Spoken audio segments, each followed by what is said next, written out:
La maladie actuellement, l'épidémie actuellement est complètement hors contrôle dans les 3 pays qui sont touchés d'Afrique de l'Ouest.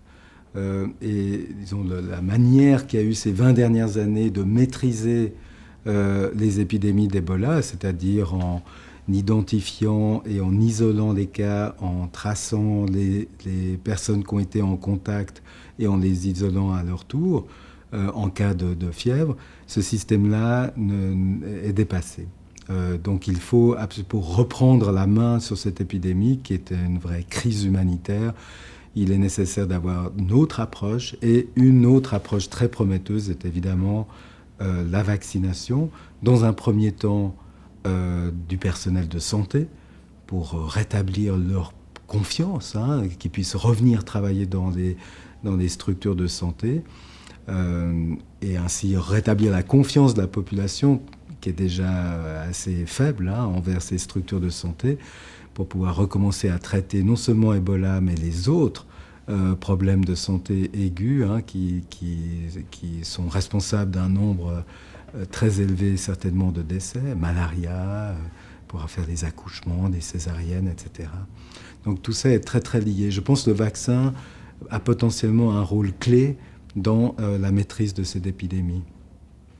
Quand il y a une crise humanitaire d'une pareille amplitude, et quand on est assis là confortablement dans son bureau, on se dit mais comment est-ce que je peux un peu contribuer? Alors on le fait un peu par notre travail du quotidien, en travaillant avec les expatriés humanitaires qui rentrent, de MSF, du CICR, de la Croix-Rouge, de la Fédération, qui rentrent de ces pays.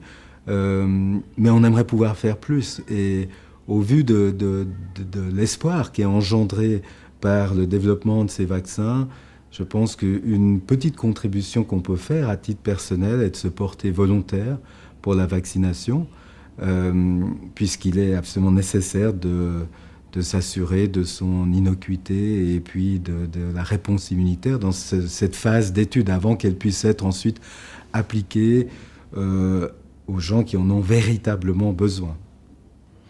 Je m'imagine bien que peut-être le lendemain ou le surlendemain, j'ai un peu de fièvre, comme avec d'autres vaccins. Donc je me prépare à ça. C'est tout à fait assez commun avec les vaccinations. Mais autrement, connaissant la composition du vaccin et l'expérience d'utilisation antérieure de ce type de vaccin, j'ai aucune crainte particulière. En particulier, évidemment, aucune crainte d'avoir une symptomatologie de type Ebola, puisqu'on ne m'injecte pas le virus Ebola. Donc c'est fondamental. Bon, je pense que en cas de voyage sur place, en cas de séjour sur place, il y a en aucune manière il faut baisser la garde. Donc je suivrai les consignes hyper strictes dans les centres de traitement de protection maximale. Mais enfin, un incident ou un accident d'exposition peut arriver, et se sachant vacciné, pour autant bien sûr que le vaccin démontre quand même qu'il produit une réponse immunitaire, etc. Se sachant vacciné, je pense qu'on se sentira moins inconfortable en cas d'exposition. Bon, si je devais aller travailler transitoirement sur place, il est clair que c'est pas le moment de baisser les bras. Les mesures de précaution que je prendrais seraient tout à fait identiques. Cela dit, on n'est pas à l'abri totalement d'un risque d'exposition.